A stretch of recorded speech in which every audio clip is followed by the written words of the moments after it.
at some options that seem far away and will quickly or eventually turn out to be not far away at all. So I'm going to start by talking about the philosophy of language. After all, love is a word, and we have the great French maximist La Rochefoucauld's claim that people would never fall in love if they hadn't heard love talked about. So maybe the word is more important than we might be inclined to think. So we're going to start by thinking about the way we can think about words. And so here's a very simple way we might think about them. And we might think about language this way.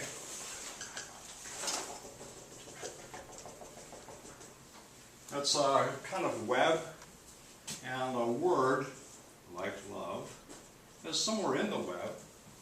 And what we do when we try to figure out, quote unquote, what it means, is we track its relationships to other words within the web. So let's take a simpler case. Let's take bachelor. Someone into whose life love has not yet entered in one of its forms, right? There's our bachelor. What's a bachelor? Well, you think, well, I know that. A bachelor is an unmarried man, maybe, right? So we track bachelor to unmarried, and then we treat bachelor man. Well, and then if we wanted to continue, right, we could track those up. So we could ask, oh yeah, well, like, what is it to get married anyway? Right? What is it to be married? And then do you think that it's, for example, to go through a certain legal ceremony or religious ceremony of some kind?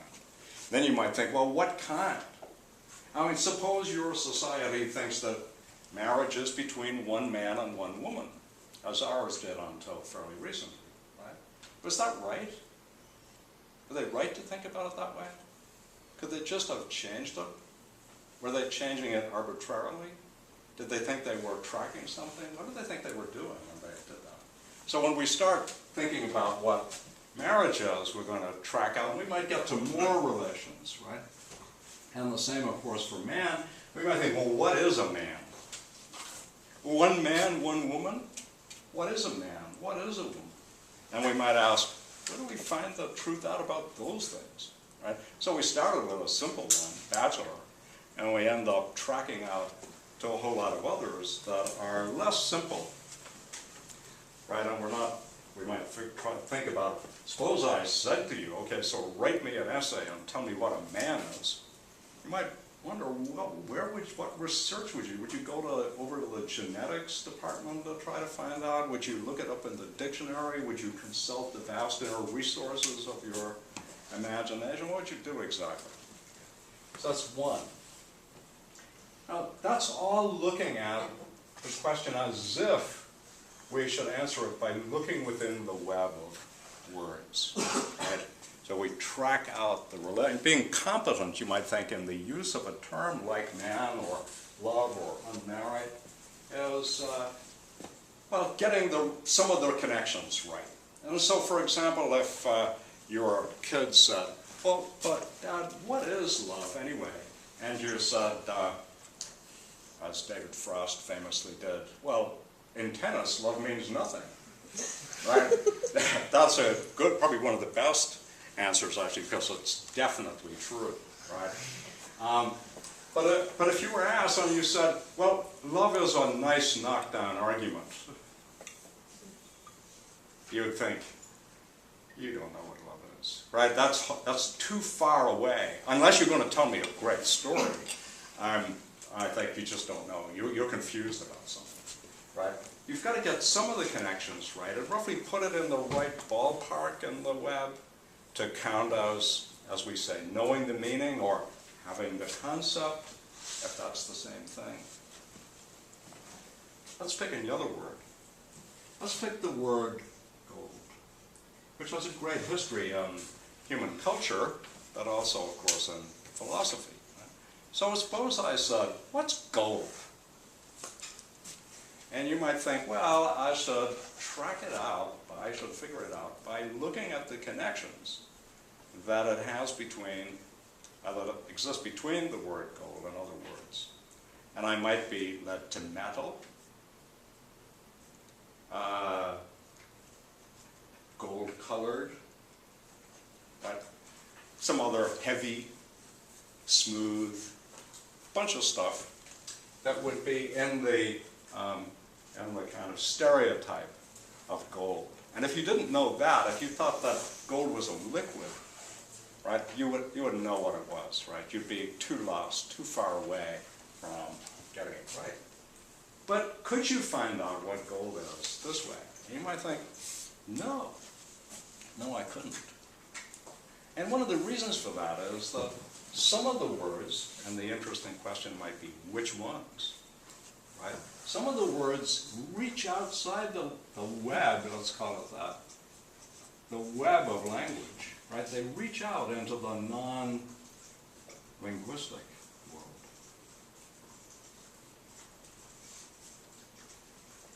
So maybe what I do is, right, I investigate the things we apply the word gold to, and I try to see if any of them has, if all of them, all the ones we'd apply the word to, or many of them, have something about them that justifies us in thinking that it's one thing.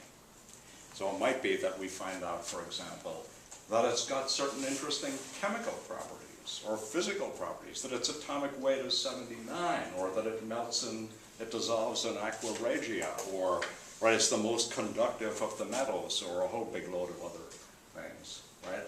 And what are we doing then? Well, we're certainly not sitting down thinking about how one word is connected to others. We're actually going out and investigating the world, right? Oh, famously, to take one of my favorite examples, but this is whale, right?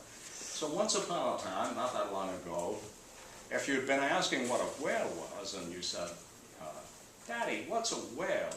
And Daddy said, a whale is a big fish. Daddy would have been, in a certain way, right. That's what was in the dictionary. And if Daddy reports what's in the dictionary, Daddy is a competent speaker of the language. Eventually, we discovered that whales were not big fish, that whales were mammals. And we didn't do that by consulting better dictionaries. We did it by carving up whales and discovering that they were breathing mammalian things, not fish, right? Okay, so interesting question. In the case of love, which of those two ways should we investigate it? Should we investigate it by looking at its connections to other, broadly linguistic investigations, broadly, I say? Or should we do it by looking to see what in the world corresponds to the word love, and then investigating it to see if there's anything interesting about it? Let's suppose for a moment we took that second route. Let's suppose we thought the word love applies to something out there in the world, and we want to find out what it's really like, what's really true about it. We might use some philosophical terminology and say, what is its essence? As Plato says, what is its te esti? That is, what is its what it is? Right? That's what I want to know. Well, let's suppose we did think that. Well, in the case of gold, I know where I would go. Right? I'd go to the physics department or the chemistry department. I'd expect them to know. Now, already, in making that move and saying, I know where to go to find out the truth, we've already taken a big kind of epistemic leap. We know something about gold, namely, how and where you go to find out knowledge about it. Where would you go to find out about love? Now, who can tell you the truth about love? Suppose you want to know it. And we do, don't we? Right? Where would you go? Well, let me stop and ask, as a real question rather than a rhetorical one, where would you go to find out the truth about love? Google it and see what you find. You'll find not just a lot of entries, but a lot of entries from a lot of different kinds of sources. So where would you go?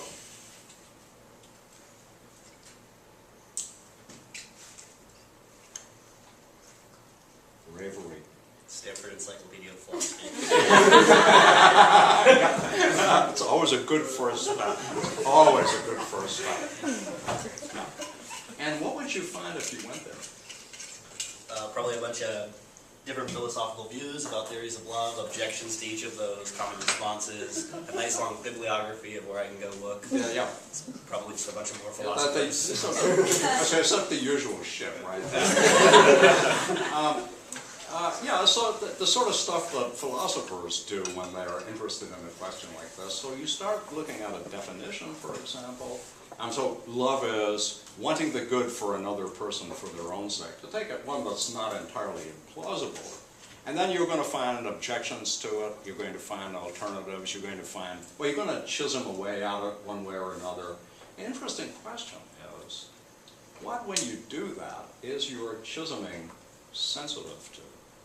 So, for example, is it all within the web of words? Is it roughly our intuitions as users of the concept that we're trying to elicit?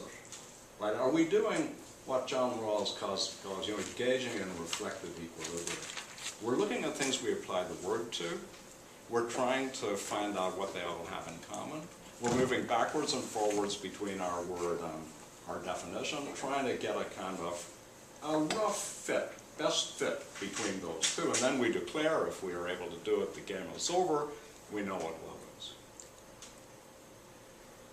So you would find some of that if you went to the Encyclopedia of Philosophy. There's an interesting question, is it just seems to postpone the evil day. Right? Because now you can ask about all of that systematized stuff we've got in our heads because we're native speakers of English or whatever language that we're looking at. We've got all that stuff, and then the question is, why should we think that any of that's true? After all, it wasn't true about whale.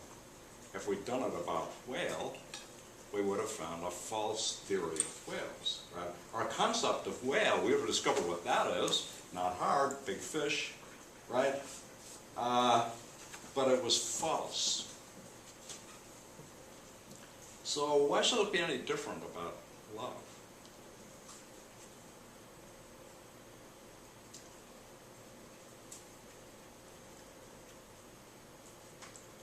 Yeah.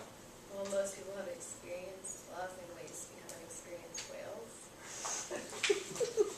How did they know that it's love? So there's a great thing that Proust says. He says, when I met her, I wasn't sure whether it was love or the onset of heart disease. That's a crude way to put, right? Just how it is, we tell. We seem to know, at least we have views. Right? It was love at first sight. I fell in love with her. We're in love, right? We all do this, but it's an interesting question with what justification we do it, or what it is we're tracking when we say that. Maybe it's something more like this, right? Now I know the next move in this game, right? What I'm supposed to do now is say this. Right? So it's sort of like the way that a relationship moves through a series of stages. There's a point in it at which it now becomes appropriate to exchange certain kinds of tokens. One of which is, right, the love word. Who's going to say it first? Well, right, that kind of stuff. So it's a question, and I'm sure that if you've done it, and haven't we all, right, that at some point you wonder, what were you doing when you did that? Let me read you Let me read you, I'm going to give you this, it's called Love in Quotations, and it's a huge pile of things that I've collected over, well, can't say that I collected them over years.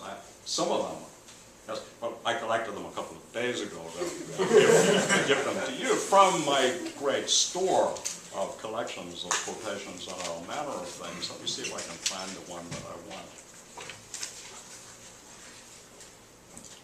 I put too many on it, that's the trouble. So I was limited myself to a few, but I couldn't stop once I started. It'll just take me a second, but it's going to be worth it, so don't worry.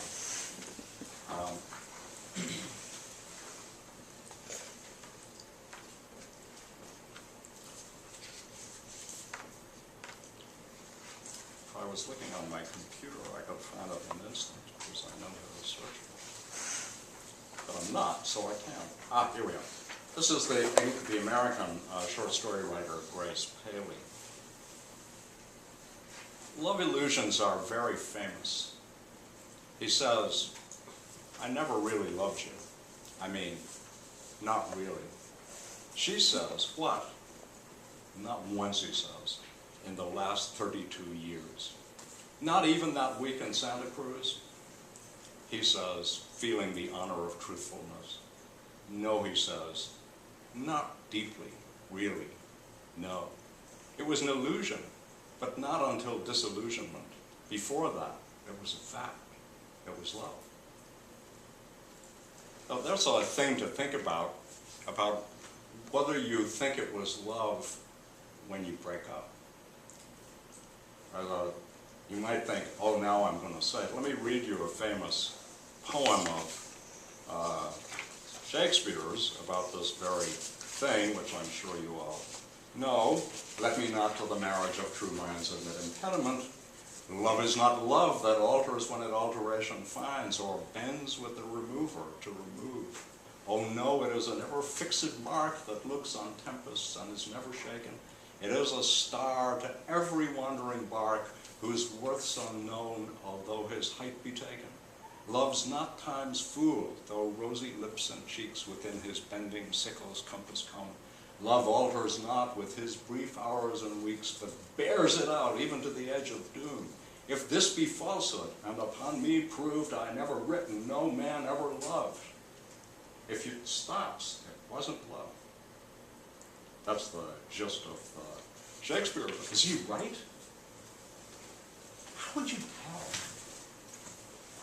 If you think it can't have been love because, well, it's over now. Are you engaged in the Grace Paley?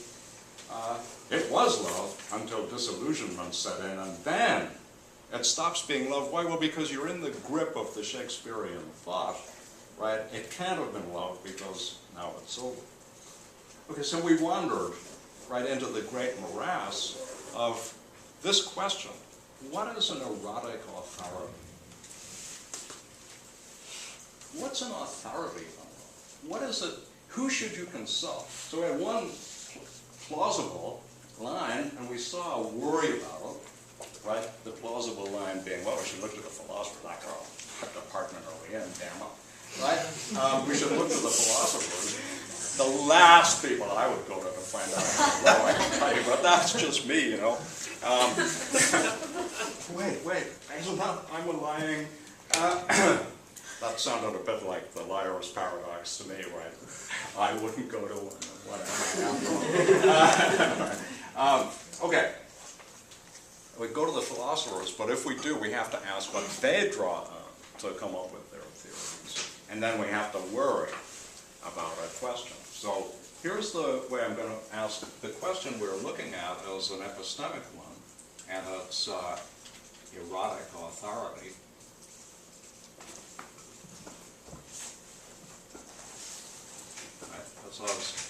Who do you find out about love from in a reliable way?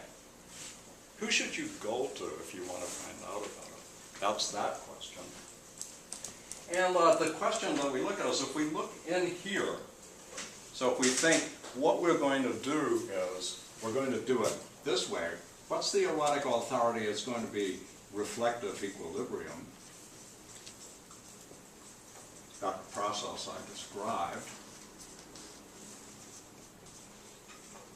in which we try to come up with the best fit between our use of the concept to apply to things and a general definition of some sort of the things we apply it to, the chiseling away business, the coming up with what philosophers like to call a concept of love, that one. And one of the worries that we're going to face about this is something that's often left out of account is the involvement of love with politics.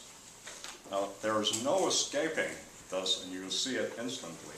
When I look at the reflective equilibrium problem, instantly there arises the problem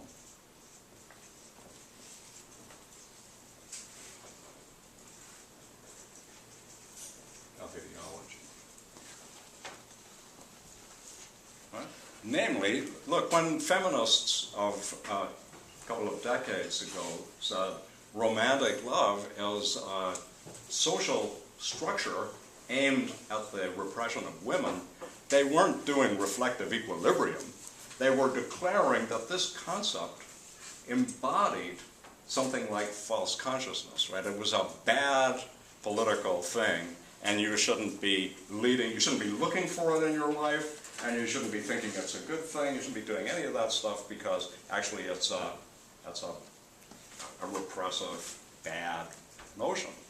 I'm not saying they were right. I'm simply saying that that's a problem that arises instantly. And Plato was the first philosopher to discover this as a problem.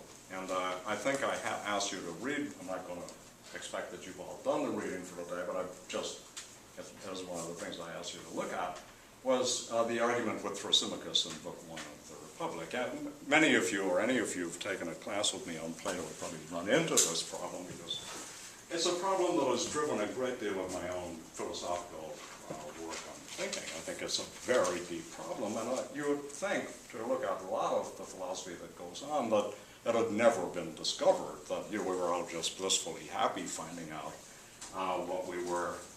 what our own concept was. Same problem was raised for Rawls by Marxists, who said that it was no surprise that Rawls ended up with a liberal theory of justice, because after all, he consulted the intuitions of himself, a liberal, and a whole big load of other liberals in order to find out what the concept was. No big surprise that it should turn out to be what it was. But of course, that doesn't answer this question. Is that the right concept to have? Right? So we might find ourselves with a concept that's not a good one for a number of reasons. The concept of a whale was bad because it didn't carve nature at their joints. We were wrong about its being a big fish. The concept of a witch is wrong for another reason. Unless you're in Saudi Arabia, there are no witches. There are in Saudi Arabia, though, and there's a witch finder general. You can look it up. I don't make this stuff up. I couldn't make it up. Right, but there is, and in fact, bureaucrats have to take exams in detecting witches. And there are classes on witch finding and so forth. I won't tell you who most of the witches turn out to be. That, of course, is something you might be able to predict on general grounds. But I don't just mean that they'll be women. But right, we don't think that the concept of witch applies to anything. And that's another defect. Don't have concepts that don't apply to anything, and don't think in terms of things that don't apply. You know, you might think that a different one would be white supremacist, but that concept applies. But the concept that they want to use of white people doesn't apply to anybody, right? Because nobody fits that concept. So there are lots of things that are wrong can be wrong with a concept, even though, as we'd say, for its users, that's got a, it's in good shape. They all use it. They think that it's a good one to have. They think they know what it is. They're able to apply it. But there's something wrong with it, even so. And the problem of ideology then applies quite generally to the use of all concepts. And once you're clear about the concept of it, how the notion of ideology applies. So remember how Thrasymachus defines justice. So everybody else is giving their notion of what justice is, relying on their intuitions, as Socrates always does when he asks his te esti question. Te esti to dikaion, what is justice? And everybody thinks they have an answer. This really always surprises me, but they do. They say, oh, justice is giving back what you owe, or it's everybody having his own, or some other stuff like that. And Socrates then refutes them, right? So he says, oh, so if you borrow a weapon from someone, and then he goes out of his mind, and then he asks for his Uzi submachine gun back, should you give it to him? Well, you said it was just for everybody to have their own. It is his own, right? But you don't think, you think, no, that wouldn't be just. He says, so we haven't found the definition yet. Now, he looks for some 40-odd years for definitions of the virtues, and he never finds any but fully satisfying, and he does have, you know, an urge towards ones of a certain sort. That's his method. The method is to consult our reflective judgments and try to systematize them, come up with a definition, test it against other of our judgments, until we reach equilibrium, until we can't find anything wrong with the definition we've given. And Thrasymachus says, oh, stop playing with each other. This is no way to find out the truth about justice. Look, if you want, I'll tell you what justice is. Justice is the interest of the stronger. Now, he certainly doesn't think that you're going to find that out by doing this, right? It's rather, he says, look at the concept of justice across all the cultures that have a notion, even remotely like this, right? And if you look at them from the outside, not of course from those inside playing the game, but if you look at them from the outside, you'll see that what they all have in common is this. The values that are supported, taught in the schools, that are rewarded and punished if you go against them, they all serve the interests of the ruling elite, and the ruling elite is always the one that has more power. So when you look at these things, you're not finding things that, as we would say, are, well, worth signing on to. They're values that it's worth having, that you should have. That's not that's to be shown. They're rather the values that it's in somebody else's interest that you have. And what you want to do then is track that out, not just blindly follow along with the rules that you've been given. So that's a crude first take on an idea of ideological critique of things that then later gets a lot of play. So Freud is a great ideological critiquer of our concept of love, right? We might not like the ideological critique, we might think there's something wrong with it, but the point is that love is subject to ideological critique. And therefore we can't innocently assume that it passes ideological scrutiny. So Freud notoriously, right, said, no, you do have to look out into the world to see what love is. And what you find when you do it is at the center of it, sexual desire. Even the love of parents for their children, right? Even the love between friends of children for their parents, it's all sexual, right? The reaction to Freud was like the reaction to Darwin. It wasn't everybody said, oh, hey, great, that's terrific. And then we know the truth about love. The truth was, my little kiddo's having sex. That's disgusting, right? I'm not going to believe a theory like that. Children are innocent. One of the great uses of innocence doesn't go hand in hand with guilty, goes hand in hand with sexual knowledge. Okay, so Freud was, however, making a move, and he made it by looking at how people use the concept of love, but not just all of us. He looked at people who came to him because, in various ways, their love lives weren't going very well, and they wanted to think about what was wrong with them. They wanted to be, quote-unquote, cured. And when Freud looked at lots and lots of these things and tried to think about what was going on, he was led to this theory. By the way, what he said is, everything he had to say about libido, the psychoanalytic concept that goes along with our concept of sex, He said, I learned from the divine Plato. The Platonic eros, Freud says, is Freudian libido. He's not right about that, but he's not. He's not right about that. But he's not just whistling Dixie either. There's a strong connection, because one of them is that you might think that Plato makes a move that's like Freud's. He doesn't think you're going to find out what love is by doing what Socrates does. He thinks you're going to have to do something else. Now notice that even if we just stop there, right, if we just put that much on the blackboard and then stop, we'd realize that the question of what love is much more complicated than we might have thought at the start. Because now we've got a whole set of questions about authorities, about the way power works, about politics, right? About how, if you like, the world is already in place in a certain set of complex ways before issues about love even come on the scene. And then there's a question of why it's all arranged that way. Okay, so now let's add another dimension.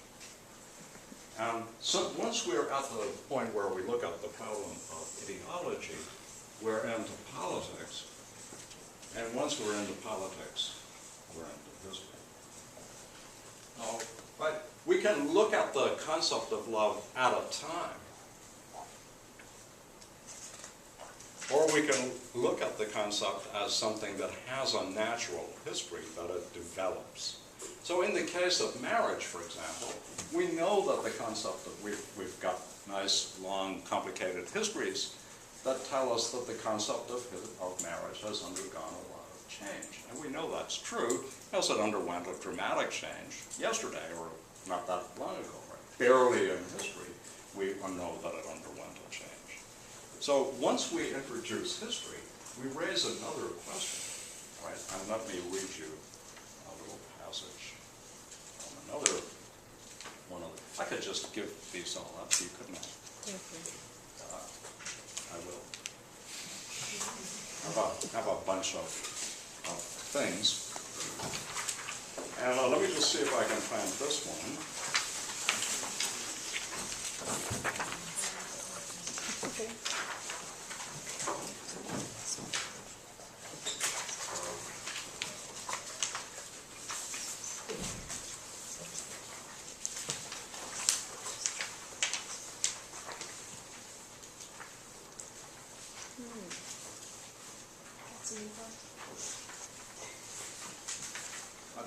They're all kind of complexly related to one another, and some of them come in little bunches. But the one I'm looking for is eluding me for a minute.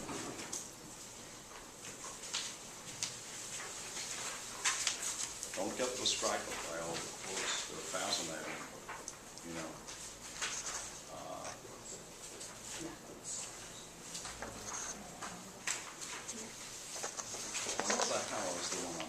Doesn't it just jump out at me?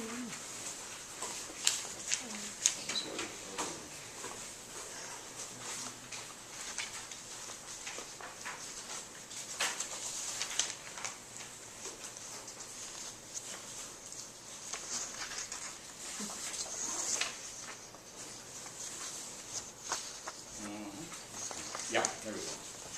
This is from a recent novel by an Irish woman, Sally Rooney, and this shows, and it's a dialogue. It's at the bottom of page 6, and goes on to page 7. This is Bobby as one of the people, and me as the other one.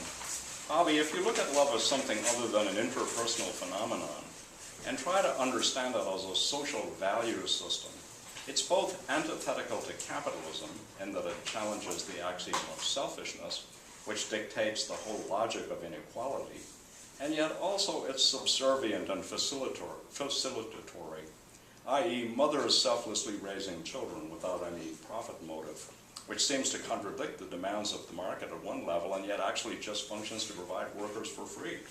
Love is the discursive practice, and unpaid labor is the effect.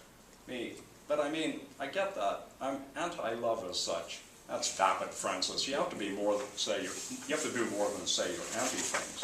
Well, it depends whether you believe in some kind of trans-historical concept of romantic love consistent across diverse cultures, said Bobby. But I guess we all believe silly things, don't we? So that's the issue that history brings up, right? History brings up, right?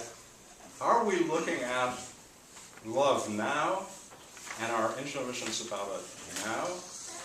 Or are we looking at something that could be historically informed, how we came to have the concept that we did, and how acquiring it went hand in hand with other things, for example, the rise of the novel, the Industrial Revolution, the change in the status of women, right? All of these things were going on at the same time. How much of that is relevant to our concept of love? So history brings in the thought about, are we to believe with Plato, as perhaps Plato does, that there's this unhistorical essence, love, that we can find out, and that's going to be there for all time? Or is it rather that we should look at history? A different notion, and one that can come as quite a surprise, I think, until you get a little older, and then it's not so surprising, which is there's a different question you can raise. You can raise what love is at different stages in the life of an individual person. That's one thing at 18, it's got to be another one at 80, right? And we might think about how much of our notions of romantic love presupposes that the romantic lovers are young, for example, and that we situate love at a certain stage in life, and that when we situate it differently, we have to think of it differently, too. Let me read you a passage from one of my favorite novelists, Coxia, a South African but now lives in Australia. It's on page 9, and it's from a late novel of his called Slow Man. Do you think that what I've said is the worst that can be said of you? That you are slow as a tortoise and fastidious to a fault? There is much beyond that, believe me. What do we call it when someone knows the worst about us, the worst and most wounding, and does not come out with it, but on the contrary suppresses it and continues to smile on us and make little jokes? We call it affection. Where else in the world at this late stage are you going to find affection, you ugly old man? Yes, I'm familiar with the word ugly. We're both of us ugly, Paul, old and ugly. As much as ever would we like to hold in our arms the beauty of all the world. It never wanes in us, that yearning. But the beauty of all the world doesn't want any of us. So we have to make do with less, a great deal less. That's a potent reflection on just what you can expect, right? So to speak, when you look in the mirror and what you see there is not a dumbness looking back at you. So that's another one that we leave out. Right? We leave out the fact that love is going to play a different role in our lives, depending on when we look at it. And I think our ideology, an ideology of youth, which is part of a way of thinking about the world and not an inevitable one, makes us think that youth is the high point of life, and therefore the one that has a special normative role in establishing central or paradigmatic bases of concepts, right? We think that. So just think, for example, how would you draw the shape of a life? So let me give a little example. So this is history, but that has an individual and then a sort of social meaning, right? So we want to look at the individual meaning first. So how would you draw the shape of a life? Well, here's the way Aristotle draws it, for example. And it went this way for ages. It was the sevens, right? Well, until 7, you were basically a little animal. Then you reached the use of reason. Then you went on until you were 14. Then it was puberty. Then you went on to 21. Then you became an adult. Then it went on in stages of 7 until, at a kind of plateau. So it was sort of like this. Then you plateaued. Then you went down. And this was the exciting part. For Aristotle, it starts like around 35 for men. and goes on till about 70. That's the culmination. The rest is you're getting ready, and then you're getting ready for something else. Right? Right? Now, how would we draw it? Seems to me we would draw it sort of like this, right? So you go up till you're about 14, and then you start going up a little more till you're about 18, and then you keep going up, right? It's really good. And then you get to about 35, and then it goes down. So there's very little plateau, right? It's sort of like it's rising ground and then it's falling ground. Right? And really, our concept, I'm exaggerating, of course, but you can think about it, right? How would you do it? How would you draw it when you think about your own life? Where do you think is the part where you're not preparing anymore? You're not in the ante-room of your life. You're now in your life itself, and then there's the part where you're declining, right? Where would you put that? How would you think about it? And now when you look at that, if you think there are norms attached to this, we don't just get this stuff out of the air, Like how we draw those maps is not like this. There's a real map, and we're trying to draw it. It's rather we've got a whole set of cultural and social beliefs that lead us to draw it in a certain way, and those beliefs encode all kinds of norms about what you want to look like. So for example, when I was a boy, not that long ago, you wanted to look kind of, well, middle-aged. Why? Well, because middle-aged people drove culture. They were the ones with money. They were the ones that restaurants catered to. They were the ones that dances were for. They were right? And then the youth revolution occurred, and Philip Larkin says, sexual intercourse began in 1963, which was a little late for me, around the time of the Chatterley ban on the Beatles' first LP. Right, that's the sort of rough idea was everything changed some in there with pop music and the youth revolution, and suddenly everybody wanted to look like they were, well, roughly 18. Clothes changed, people's fashions changed, money and its distribution changed, young people came to have money of their own, all kinds of businesses began to cater to them, right? That's a huge set of changes. Why did it happen? Right? It certainly changed our notion of love. So we might have located love here. We might have thought that before that there was all kinds of, because we go back into the 18th century, we're going to move all this earlier. So everybody had much shorter life expectancies, and so they had to start all this business earlier because it was going to be over by the time they were 35. So when we put love in here, though, it's going to play a very different part in a person's life than if we put it here. Is it love, when we're thinking about love at 16 or 18, that's going to be different from love at 35. At 16, you're not thinking of family, children, probably not anyway. Right? But at 35, maybe it's taken on a different kind of picture. And what you're expecting when you look for partners is going to be quite different than if you're looking for a hookup, say. Right? So that's to say that when we think about it, there's a huge dimension that we can easily hide. And then we think we turn our back on it, I turn this way, and then we start consulting our intuitions and so on, unaware that we've already taken huge steps in the game. If we look at social history, again, we look at a massively complicated thing. Should we look at our own social history? Is it we in the West, so to speak? Is it first world countries? What does love look like there? What did it look like there then? What did it look here then? Right? Were we moving in some direction that was like this, getting better and better at it? So that love's better now than it was then? Marriage is better now than it was then? Everything is better now than it was then? Or are we just muddling around and maybe some things are getting better and some things are not, right?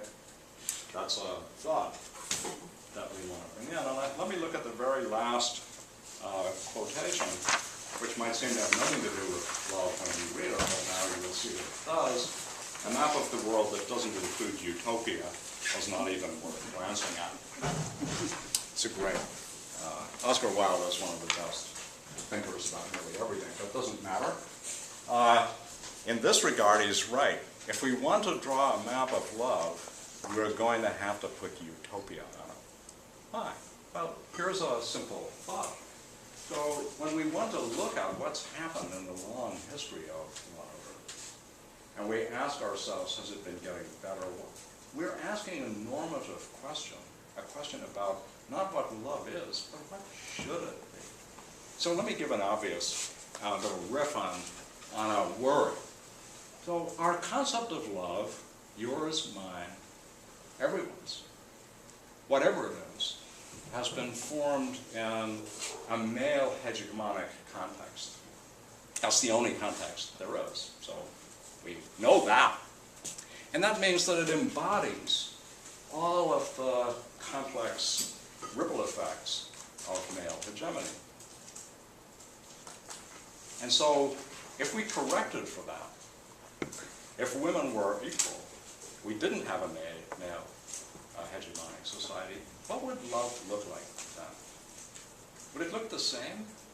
Or would it look different? Well, obviously, there's one way in which we've seen that it's already changed under the influence of the liberation of women, which is that the old double standard, right, that men could have as much sex before marriage as they wanted, but a woman couldn't, that the norms for goodness, what it is to be a good man, what it is to be a good woman, were completely different. That seems to have changed, or changed significantly anyway. So there's one way in which we could say, well, things can undergo important and significant changes that would make us think differently about women than we used to think about them. And all we have to do is just read any 19th century novel to see what the consequences were of, say, getting pregnant outside marriage for a woman there. For a man, there wasn't getting pregnant, of course, but impregnating somebody, no consequences. But getting pregnant, enormous consequences. Your parents would throw you out of the house, you'd be shunned by your friends, terrible consequences. So that's changed. What would further change if we increased women's status, power, economic power, all the things that go into male hegemony? If we added them or took them out and made it all equal, what would love look like then? So Freud had a famous question. I think it's a great question. He said he'd been psychoanalyzing women for, whatever, 50 years. And there was one question he still had no answer to, and that was, was will das Weib?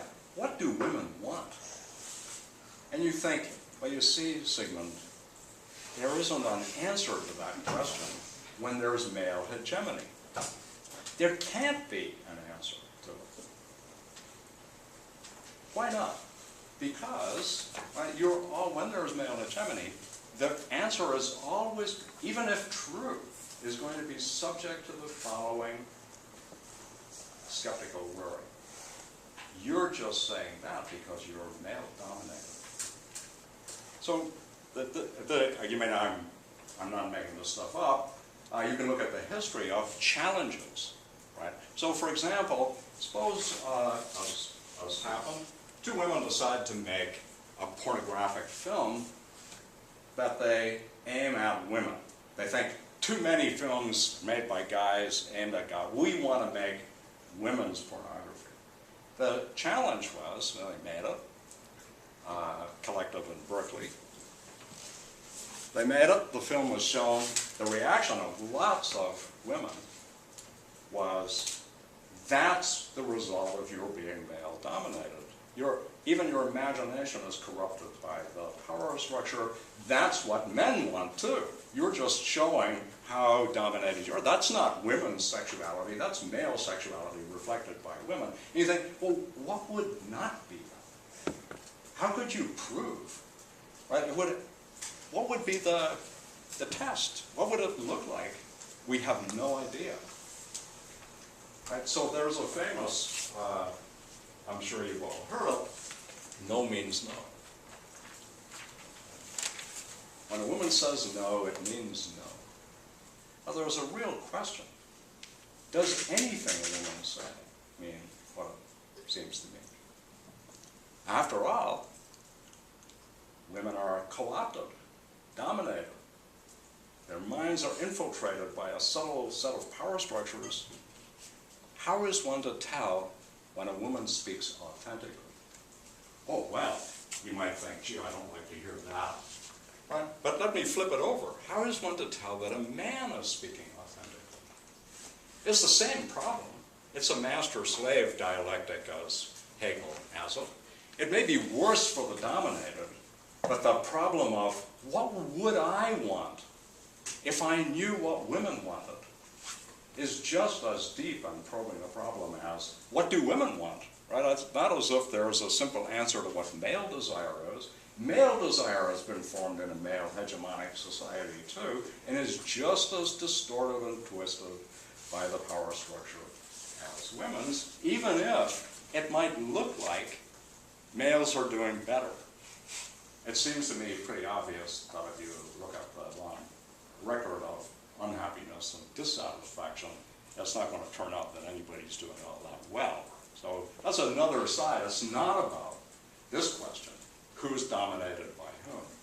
That's one level that we try to correct that by changing the power structure.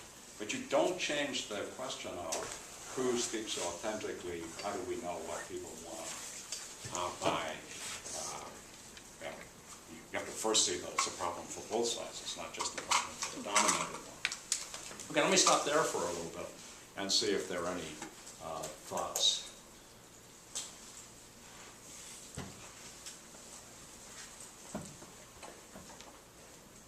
It's troubling, isn't it?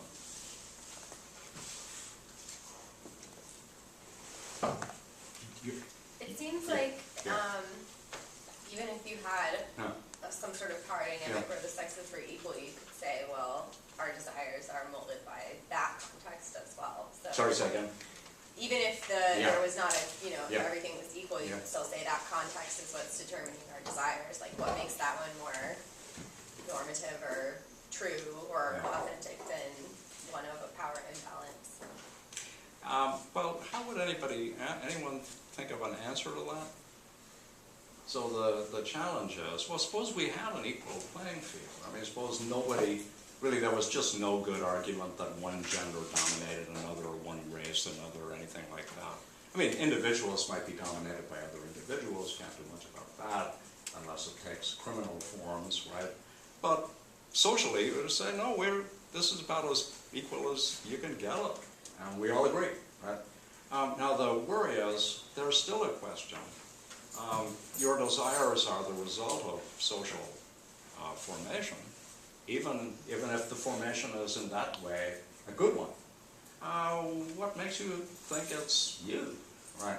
Is that roughly, yeah. So, any answers to that question?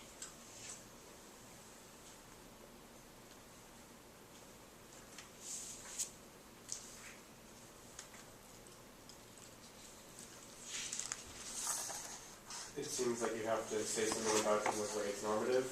Like, if you said two different things that don't seem to go together for me. So one way is like true, whether it's true for you or whatever, that seems to be one way, and then whether or not it's just is another way. So if we could get to some type of state where we say, there's equality between the races and sexes and whatever, then we might say that's normatively good in terms of the fact that we think it's just.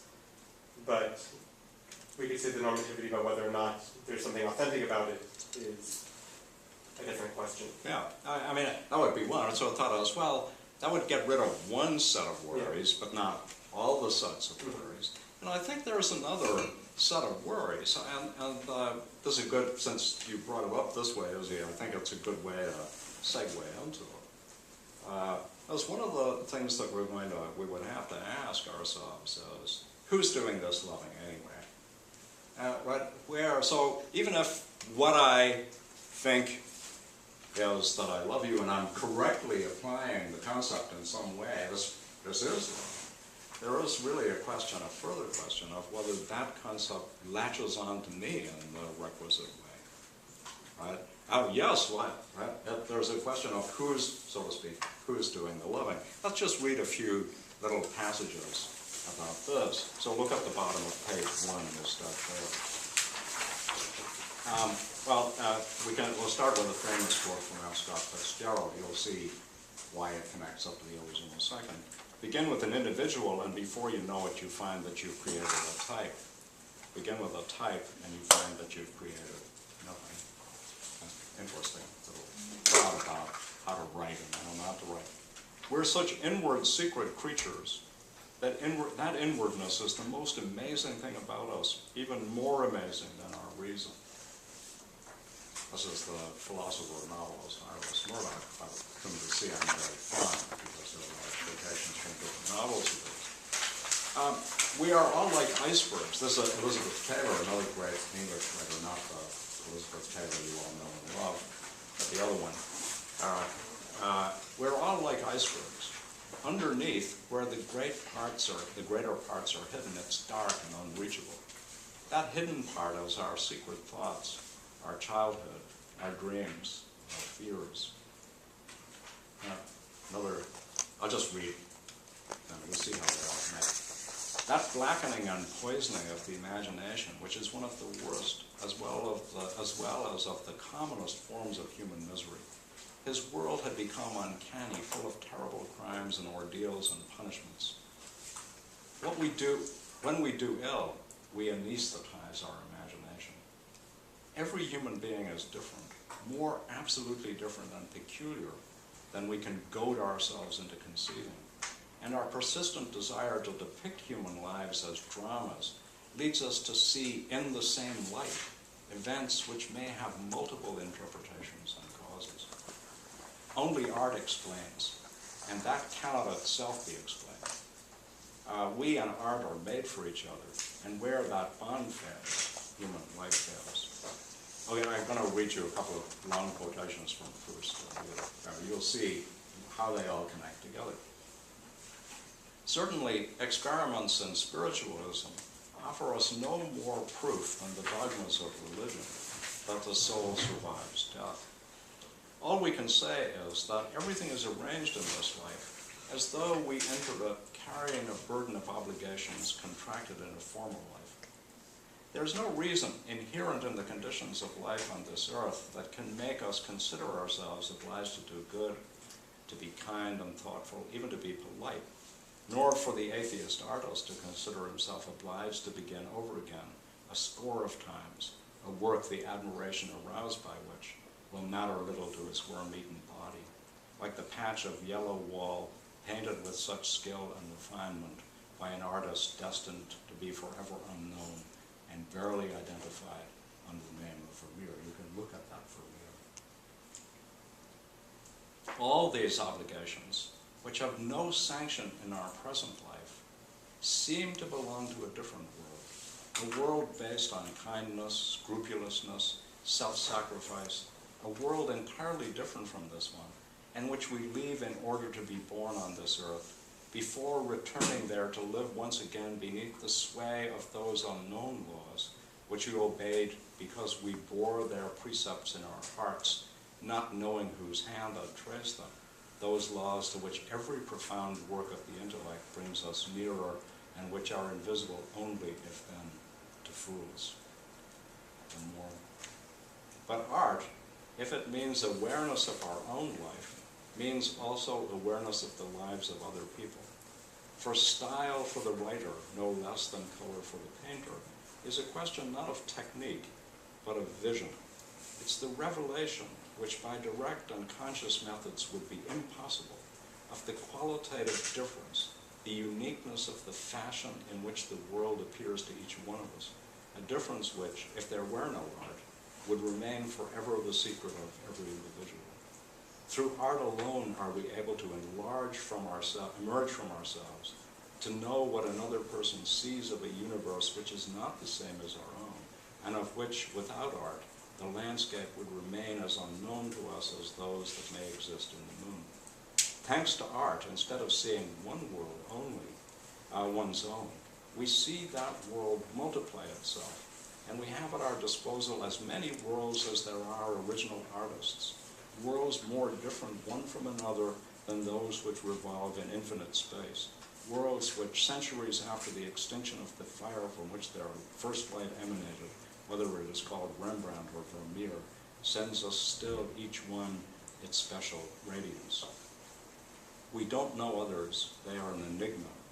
We can't know them, especially those we are most intimate with, because habit blurs us and hope blinds us to the truth. That's a great set of reflections on your comment, Izzy, because what it says is something like this. When I'll give an analogy. When we go to buy clothes, they come in sizes. And the sizes are established by norms, right, that are but a crude fit to the individuals who have to wear them, right?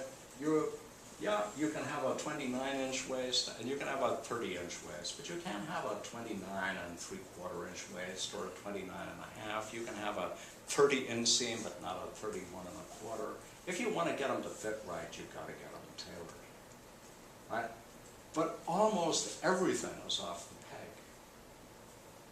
including the concepts that we use to think about the world that come off the peg in a kind of one-size-fits-all variety. My love, what is that? Maybe the thought is there are as many kinds of love, as many ways of being in love or loving, as there are the individuals that do it, and no real kind of essence to them, the differences that would be revealed, right, only by a great artist who could show us what the loved world looks like to the one who has it. That might be a thought that might go something like this. Our love gets misshapen or forced when it's pushed onto concepts that are made to fit off, but don't really fit the individual at all. So the thought would be that you're bound to be alienated in one way, right, from language. You're bound to be alienated from it because you are trying to project the infinite variety of your inner life onto a set of shapes that are poorly constructed to capture it. So that would be the question of authenticity would then be a different one, right? It would be the one that art reveals to us rather than science, which says, but when we come down to it, right, we're trying to find a way to articulate the special self that we are in the language in which that self is constituted or constructed, right? It's not as if there's a specialist language for this. We have to try to use the words that we've got, but a great artist can use them just a great artist can use the colors in which everything is colored to show us something that we would otherwise never have seen. So that would put art onto our list of potential sources, and one of the reasons so much art is quoted on so many novelists and poets are quoted on love, in part not for silly reasons, but for deep reasons. They're trying to, in this, give us an articulate mirror that's constructed from words we understand to show us something that we haven't seen yet, in the way that a painter tries to show us a world we haven't seen by painting in colors we're familiar with. We don't go to the physicist to learn about the colors for that reason. We go for another reason, right? You don't learn more about how the colored world can look, what you can see in it, by learning about the physics of light or the chemical composition of pigments. So that would be a thought. I want to So let me just tell you what the norms are going to be for class. We'll usually stop right about now for a break, and then we'll kind of stop somewhere between 6 and 6:30, depending on how tired we all are. If we're all excited and having a great time, we'll go to 6:30, but if we're fading, we'll stop. So I'm thinking of a kind of sort of roughly 2 hours plus, with a little break in between. So but I won't stop today. I'll just go on for a while, and then we'll stop. I want to talk a little bit about a different dimension, which is the one that Freud brings onto the table. And in the syllabus, you'll see that there's a content warning which I will now alert you to. There will be some discussion of sexual topics, including homosexuality. If you are made uncomfortable by reading about, talking about, or hearing about such topics, or think you might be, this is not the course for you. Because we're going to, perforce, have to talk about those things. I'm comfortable talking about them in detail, so to speak. I don't have much shame about any of this stuff. But I know that other people can be made very uncomfortable about it. And I don't want to make anyone uncomfortable unnecessarily, but really it's not possible to talk about sexual activity without talking about it. So another side of love, which everyone has to consider, but again, the question of how we consider it is an interesting one, which is the connection of love with sex. Now, Freud makes the connection this way. He says, look, the primary concept of love, the primary focus for the concept is in genital sexual activity. More controversially, he thinks it's in heterosexual, penetrative, vaginal sex. He thinks that's the mature locus for the concept of love. That's where love is revealed and around which it's built. And every other form of love is aim-inhibited version of that. It's not that some love is not sexual love. The love you feel for your parents, the love you feel for your siblings, that's not sexual. It's sexual love, Freud thinks, but it's aim-inhibited. You don't want to have penile intromission in the vagina with male orgasm. PIVMO is the canonical concept here.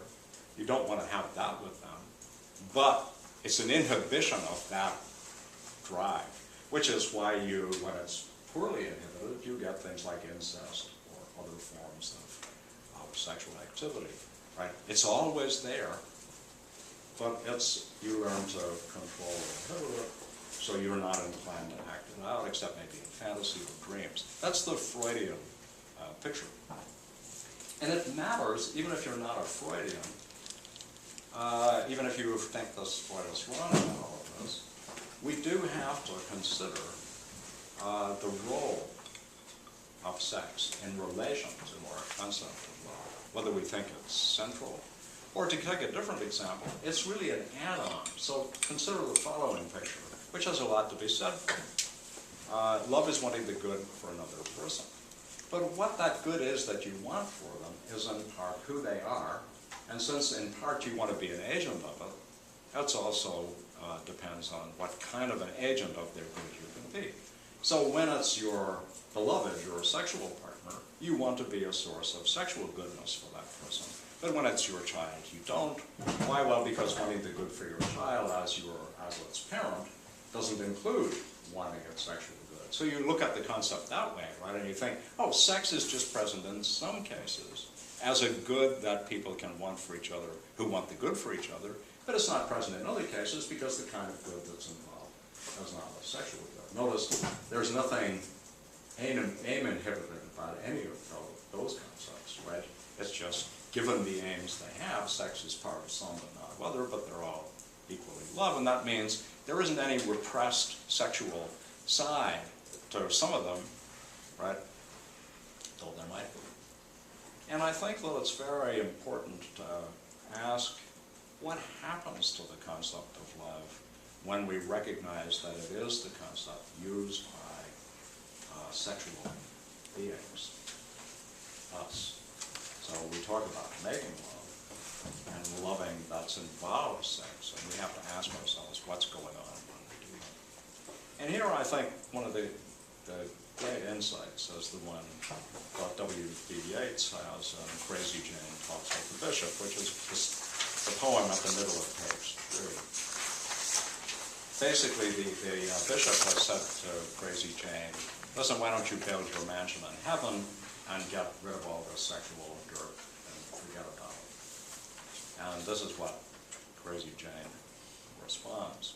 A woman can be proud and stiff when on love's intent, but love has pitched his mansion in the place of excrement, for nothing can be sold or whole that has not been rent. I don't propose to reflect on that. I just think that I would ask you to do a little bit of imaginary reflection that goes like this. Suppose that so mock scorpions, the way mock scorpions reproduce is this. The male and the female never meet.